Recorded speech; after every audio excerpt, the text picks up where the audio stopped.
नाज़रीन तव्हांखे ॿुधाईंदा हलूं त professor doctor Bhai Khan Shar Shaheedullah Baksh Soomro university of arts design and heritage Jamshoro जे वक्ती वाइस चांसलर मुकर्रर नोटिफिकेशन जारी। रिपोर्ट अख्तर अली के मुताबिक सिंध के वडे वजीर एक नोटिफिकेशन जरिए प्रोफेसर डॉक्टर भाई खान शहर के Shaheedullah Baksh Soomro university of art design and heritage Jamshoro जो वक्ती वाइस चांसलर मुकर्रर करे छडियो है। एड़ो नोटिफिकेशन सिंध हुकूमत के department of universities and boards पारां जारी किया वियो।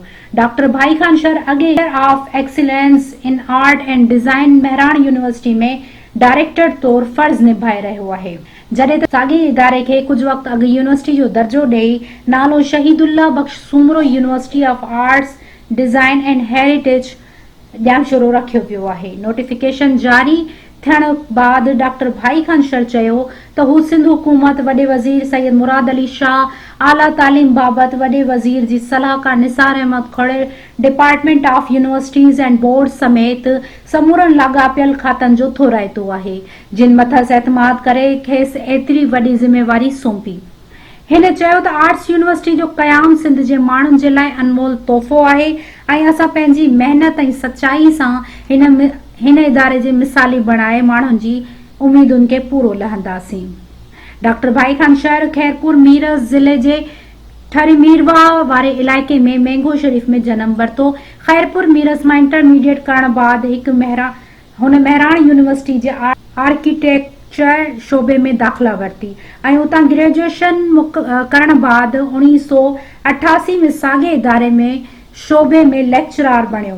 डॉक्टर भाई खान शहर PhD जी तालीम लाइ स्कॉलरशिप माणी ऐं बर्तानिया जी यूनिवर्सिटी ऑफ न्यूकैसल अपॉन टाइन मां डॉक्टरेट जी सनद हासिल कई। पाकिस्तान वापस अचण बाद 2005 में प्रोफेसर बणियो ऐं 2007 में खेस center of excellence in art and design Mehran university Jamshoro में डायरेक्टर जी जिम्मेवारी सौंपी वई। डायरेक्टर तौर हिन ॾींहुं रात मेहनत करे इदारे जे आलमी मयार जी शोहरत ॾियारी, जंहिंमें 3 आर्ट्स जा आलमी मेला भी शामिल आहिनि। आख़िरकार संदसि मेहनतुनि रंग लातो ऐं कुछ वक्त पहिरीं सिंध हुकूमत सेंटर तौर कम कंदड़ हिन इदारे के यूनिवर्सिटी जो दर्जो ॾिनो ऐं अहिड़ी रीति Shaheedullah Baksh Soomro university of design and Jamshoro Pakistan जी पहिरीं पब्लिक सेक्टर आर्ट यूनिवर्सिटी बणिजी वई। डॉक्टर भाई खान शहर जी तालीमी ख़िदमतुनि एवज़ मुख़्तलिफ़ एज़ाज़नि ऐं एवार्डनि सां नवाज़ियो वियो आहे, जॾहिं त सिंध हुकूमत कुछ वक्त पहिरीं संदसि सखर तालीमी बोर्ड जे चेयरमैन तौर मुक़ररी जो ऑर्डर पिण जारी करे चुकी आहे।